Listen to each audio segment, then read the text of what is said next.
வந்து நம்ம கருணாவை வர சொல்லுங்க அப்படிங்கிற மாதிரி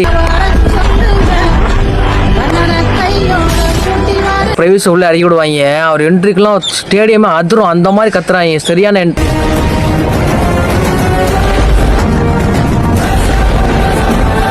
உள்ள இறங்கி விட்டு வளாசி எப்படி ஒரு 41 ரன் கிட்ட அடிச்சு கொடுத்துருவாரு. அதுக்கப்புறம் பார்த்தா நம்ம சர்ஃபாஸ் கான் உள்ள இருக்கும். அப்படின்னா அவர் வந்து ஒரு 18 பாலுக்கு நம்ம வந்து 28 ரன் கிட்ட அடிச்சு கொடுத்துருவாரு. அதுக்கப்புறம் மொத்தம் ஸ்கோர்னு பார்த்தாக்க 5 விக்கெட்ல வந்து 193 ரன் கிட்ட நம்ம அடிச்சிருப்பாங்க கேஸ். அதுக்கப்புறம் பார்த்தா கேகேஆர் உள்ள இறங்கினாங்க. அதுக்கப்புறம் பார்ட்னர்ஷிப் போட்டு சுனில் நாராயண் உள்ள வருவாப்புல 17 பாலுக்கு வந்து 24 ரன் கிட்ட அடிச்சு கொடுத்து அவுட் ஆயிடுவாப்புல. அதுக்கப்புறம் வந்து ரஹானே உள்ள வருவாரு. அவர் ஒரு 22 பாலுக்கு வந்து 28 ரன் கிட்ட நம்ம அடிச்சு அவுட் ஆயிடுவாரு.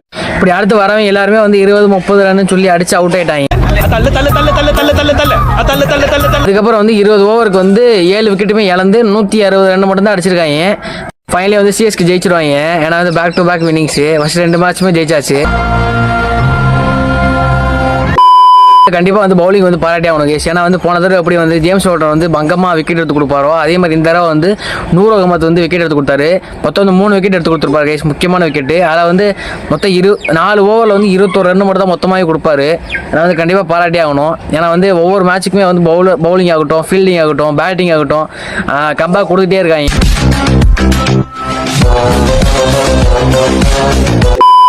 கொடுத்துட்டே இருந்தாங்க. ஏன்னா கண்டிப்பா வந்து 2026 வந்து கப்பு நமக்கு தான் கைஸ், அது எந்த மாற்று கருத்துமே இல்லை.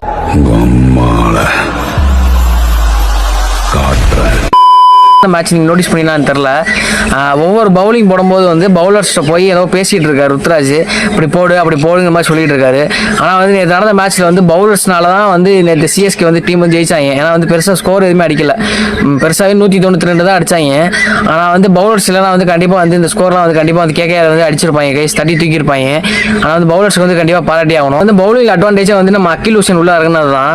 எப்போ அவர் உள்ளே வந்தாரோ அதுக்கப்புறம் வந்து பவுலிங் வந்து ஃபுல் ஸ்ட்ராங் ஆயிடுச்சு. இனி வந்து எவனாலும் வந்து பவுலிங்ல வந்து கண்டிப்பா வந்து தொட முடியாது கைஸ். வந்து நம்ம கருணாவை வர சொல்லுங்க அப்படிங்கிற மாதிரி பிரைவேஸ் உள்ள அடிக்க விடுவாங்க. அவர் என்ட்ரிக்கெல்லாம் ஸ்டேடியமே அதிரும், அந்த மாதிரி கத்துறாங்க. சரியான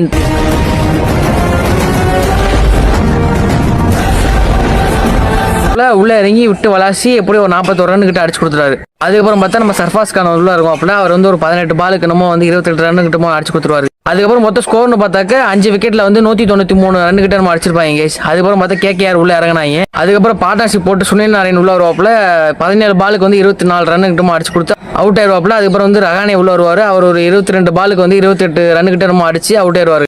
இப்படி அடுத்து வரவங்க எல்லாருமே வந்து 20-30 ரன் சொல்லி அடிச்சு அவுட் ஆயிட்டாங்க. அதுக்கப்புறம் வந்து 20 ஓவருக்கு வந்து 7 விக்கெட்டுமே இழந்து 160 ரன் மட்டும் தான் அடிச்சிருக்காங்க. ஃபைனலி வந்து